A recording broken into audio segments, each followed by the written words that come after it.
Hi friends, is sorry cinema bus அப்டேட்டில் அடுத்தது ஒரு லேட்டஸ்டான ஒரு கிசிஸோட வந்திருக்குங்க.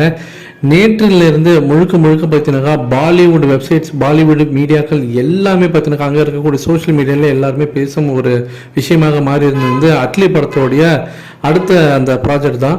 ஸோ அதில் வந்து சல்மான் கான் அவர்களும் ரஜினி சார் அவர்களும் ரெண்டு பேருமே சேர்ந்து நடிக்க போகிறாங்க அப்படின்ற மாதிரி ஒரு விஷயம் ஓடி இருந்தது. சன் பிக்சர்ஸ் தான் இதுக்கு வந்து பார்த்தீங்கன்னா ப்ரொடியூஸ் பண்ண போகிறாங்க அப்படின்ற மாதிரி நேற்றுக்கு நியூஸ் ஓடினதுலேருந்து ஃபுல்லாக இந்திய சினிமாவே வந்து ஒரு பரபரப்பாக போயிருந்தது. ஒரு பக்கம் இப்படி ஒரு ப்ராஜெக்ட் அமைஞ்சதுனாக்கா அது வந்து ஒரு 1500 கோடி அசால்ட்டாக அடிச்சிடும் அப்படின்னு ஒரு பேச்சு ஒரு பக்கம். இன்னொரு பக்கம் அட்லினா வேண்டவே வேண்டாம், அவர் வந்து எப்போ பார்த்தாலும் சினிமா கதையை திருடி தான் எடுக்கிறாரு, அவர் கதையில் இவங்க நடிக்கக்கூடாது அப்படின்ற மாரி இன்னொரு பக்கம் ஒரு பக்கம்.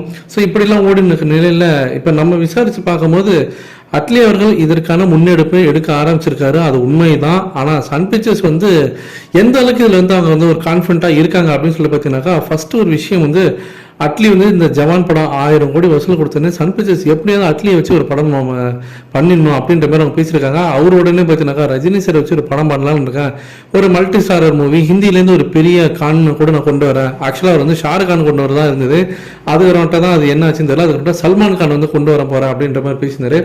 அப்போ அட்லிகிட்ட அவங்க வந்து பேசும்போது என்னன்னாக்கா, இப்போ வந்து ஜவான் படம் 1000 கோடி அடிச்சிருக்கு, இப்போ நீங்கள் ரஜினி சார் அங்கே இருக்கிற ஒரு கான்லேருந்து நீங்கள் ஒரு படம் பண்ணுறீங்கன்னா நீங்கள் எவ்வளோ வசூல் கொடுப்பீங்க அப்படின்னு கேட்கும்போது, ரஜினி சாரோட கடைசி படம் ஜெயிலர் படம், அந்த படம் வசூல் என்ன உங்களுக்கு நல்லாவே தெரியும், அதை விட நான் டபுளாக நான் வந்து வசூலை வாரி குவிச்சு தரேன் அப்படின்ற மாதிரி அவர் சொல்லியிருக்காரு.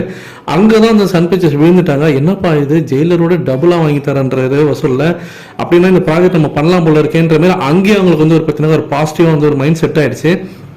ஆனால் விஷயம் என்ன அப்படின்னு பார்க்கும்போது, ஒரு பந்தய குதிரையில் எப்போதுமே சவாரி பண்ண தான் எல்லாருமே விரும்புவாங்க. இப்போ அட்லி வந்து அது வந்து தப்போ ரைட்டோ அவர் வந்து காப்பி அடிக்கிறாரோ இல்லையோ, ஏதோ ஒரு மசாலா பண்ணி ஏதோ மிக்சியில் போட்டு அடித்து கொடுத்து அவர் வந்து பார்த்தீங்கன்னா ஒரு 1000 கோடி கொடுத்துட்டாரு ஹிந்தி இண்டஸ்ட்ரியில், அதுவும் பாலிவுட்டில் கொடுத்துருக்குன்றது ஒரு சாதாரணமான விஷயமே கிடையாது.